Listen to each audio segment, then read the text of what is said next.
journal de France Info Junior.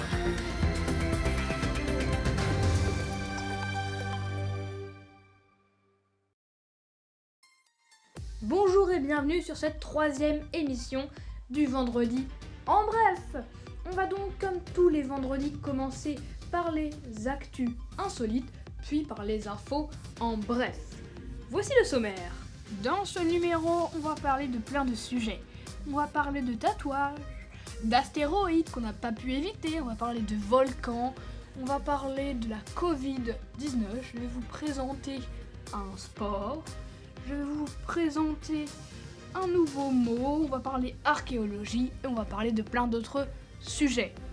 C'est parti pour l'émission numéro 3 du vendredi en bref. Le journal de France Info Junior.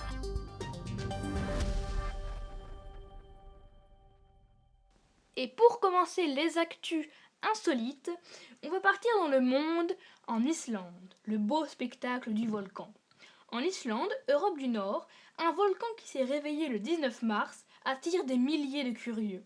Ils viennent admirer cet impressionnant spectacle qui n'avait pas eu lieu à cet endroit depuis le XIIIe siècle. L'éruption a changé de rythme depuis une semaine, entre des périodes de pause et l'apparition d'immenses geysers. Visibles à des dizaines de kilomètres, ces jets orange vif illuminent le ciel. Ces puissants éclats de lave entraînent des retombées de téphra. Ce sont des fragments de roches, parfois encore chauds, qui peuvent être mortels. Ils atterrissent à plusieurs centaines de mètres du cratère. Une zone de sécurité a été mise en place pour protéger les curieux. Ils sont toujours nombreux à venir marcher jusqu'au jabord du volcan. France Info Junior. On va aussi parler de sport, le retour du sport en salle. Ça y est, depuis le 19 mai, le sport en salle est de nouveau autorisé pour les enfants et les adolescents de moins de 18 ans. Seuls ceux qui pratiquent un sport de contact, comme le judo, jiu-jitsu, karaté, etc., doivent attendre jusqu'au 30 juin. Toutes les autres peuvent reprendre leurs activités sportives favorites, basket, handball, natation, danse, etc. Côté spectateurs, seulement une place sur 3 doit être occupée et à partir du 9 juin, ce sera 2 sur 3. France Info Junior. On va aussi parler de tatouage. Un tatouage pour 1 an. Entre le dessin qu'on a sur la peau pour toute la vie et la décalcomanie qui s'efface au bout de quelques jours, une entreprise de New York vient d'inventer un nouveau tatouage éphémère. Il se fait de la même façon qu'un tatouage normal, sauf que l'encre utilisée sur la peau disparaît naturellement. Au bout d'environ 1 an, la peau est nette, comme s'il n'y avait jamais rien eu. Pratique pour ceux qui aiment les tatouages, mais ont peur de se lasser. Ils pourront les changer tous les ans. France Info Junior. On va aussi parler histoire et plus précisément archéologie. Mtoto, M-T-O-T-O, signifie enfant en Swahili, l'une des langues parlées au Kenya. C'est dans ce pays d'Afrique de l'Est qu'a été découvert le squelette d'un enfant d'environ 3 ans, mort il y a 78 000 ans.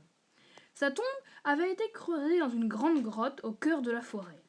Trouver un corps d'enfant aussi bien conservé est extrêmement rare en Afrique. Mtoto était couché comme s'il dormait, sans doute protégé par une peau de bête ou des plantes. Cela montre, je cite, une tendresse, un geste d'adieu, souligne l'une des archéologues qui l'ont découvert. France Info Junior. On va maintenant passer aux infos en bref. On va parler astéroïdes qu'on n'a pas pu éviter. Le risque est présent. Les astéroïdes sont des cailloux composés de roches et de métaux qui voyagent dans l'espace. Leur taille peut aller de quelques centimètres à plusieurs kilomètres. Le risque qu'un gros astéroïde se rapproche de la Terre et la percute est extrêmement faible. Mais il existe. C'est pourquoi, depuis 2009, la NASA organise tous les 2 ans un exercice où un astéroïde menace de s'écraser sur Terre. Des scientifiques du monde entier y participent. 6 mois, c'est beaucoup trop court. Le 19 avril dernier, le 7e exercice commence. L'astéroïde 2021 PDC est détecté à 57 millions de kilomètres de la Terre. La NASA annonce qu'il s'écrasera 6 mois plus tard, le 20 octobre. En 3 jours, les scientifiques déterminent qu'il mesure environ 120 mètres de large et que le choc aura lieu en Europe centrale. Ils tentent de trouver une solution pour éviter la catastrophe. Il n'y a pas assez de temps pour envoyer un vaisseau spatial afin de détourner l'astéroïde et de l'éloigner de la Terre. On envisage d'employer des armes nucléaires pour le détruire, mais ce serait beaucoup trop dangereux. Dans la réalité, il aurait fallu évacuer des millions de personnes et l'impact aurait ravagé une grande partie de l'Europe. L'exercice est un échec, mais il a quand même été utile pour que les différents pays apprennent à mieux travailler ensemble et pour permettre à mettre en place des moyens de repérer la menace beaucoup plus tôt. Ainsi, la NASA devrait lancer prochainement un nouveau télescope spatial afin de mieux surveiller les astéroïdes dangereux. France Info Junior. On va continuer à parler science, mais cette fois on va ouvrir la page Covid. Depuis le 6 mai, en France, la vaccination est ouverte aux adolescents de 16 ans et plus qui risquent de développer une forme grave de la Covid. Mais on ne parle pas pour l'instant de vacciner les enfants plus jeunes. Contrairement au Canada, premier pays du monde à avoir autorisé la vaccination dès 12 ans, la même décision a été prise aux États-Unis où on attend aussi des résultats de tests sur les enfants de 6 mois à 11 ans.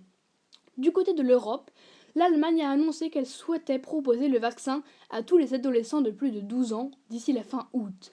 En vaccinant les enfants, les pays veulent atteindre plus rapidement l'immunité collective, c'est-à-dire le moment où la majorité de la population est protégée contre le virus. France Info Junior. On va ouvrir la rubrique Monde et on va aller en Chine pour parler de Mars, un robot de plus. Il a quitté la Terre en juillet 2020 et il est arrivé sain et sauf sur Mars la semaine dernière. Le robot téléguidé Zhurong est muni de caméras, d'un radar et de lasers. Ils lui permettront d'étudier l'environnement et d'analyser la composition des roches de Mars. C'est la première fois que la Chine parvient à s'y poser. On va maintenant aller en Inde pour parler d'un puissant cyclone. Alerte maximale en Inde. Lundi, des dizaines de milliers de personnes étaient évacuées pour fuir le puissant cyclone Toktae, la première grande tempête de la saison. Il y avait déjà 6 victimes, des pluies et des vents violents. Un autre coup dur pour le pays, très touché par la Covid-19. Et pour finir, on va aller en Suisse. Enfin, un traitement ? Alors que de plus en plus de personnes se font vacciner pour éviter une forme grave de la Covid-19, les chercheurs travaillent en Suisse sur des médicaments pour la soigner. Comme le vaccin, ces médicaments doivent aussi empêcher que l'épidémie ne devienne hors de contrôle. C'est la fin de la rubrique Monde. France Info Junior. Et pour clôturer cette émission, on va parler d'un sport, le wing foil. C'est le dernier sport de glisse à avoir vu le jour. Le wing foil a été inventé en France il y a seulement 2 ans. Sa particularité, il donne l'impression de voler. Sur une planche semblable à une planche de surf, les riders glissent au-dessus de l'eau. Ils sont en réalité portés par un foil, une sorte d'aileron qui maintient la planche à quelques centimètres de la surface. Pour se diriger, pas de voile ni de gouvernail. Les sportifs tiennent dans leurs mains une aile gonflable. Très légère, elle leur permet de glisser très vite et de réaliser des acrobaties. Où peut-on le pratiquer ? Depuis son apparition, il y a 2 ans, le wing foil rencontre un vrai succès. En France, il est enseigné dans 28 clubs de 13 départements. Il faut dire que ce sport a un sacré avantage. Il suffit que le vent souffle à 10 km/h pour le pratiquer. Les riders peuvent donc surfer, aussi bien sur les grosses vagues de l'océan Atlantique que sur un lac. France Info Junior. C'est donc déjà la fin de cette 3e émission. Merci de nous avoir suivis. N'hésitez pas à vous abonner si ce n'est pas déjà fait, à liker cette émission et à la partager. On se retrouve vendredi prochain pour une nouvelle émission. Et un petit bonus, je sortirai dans pas longtemps une émission spéciale où je vous présenterai de superbes sites. À vendredi prochain. Le journal de France Info Junior.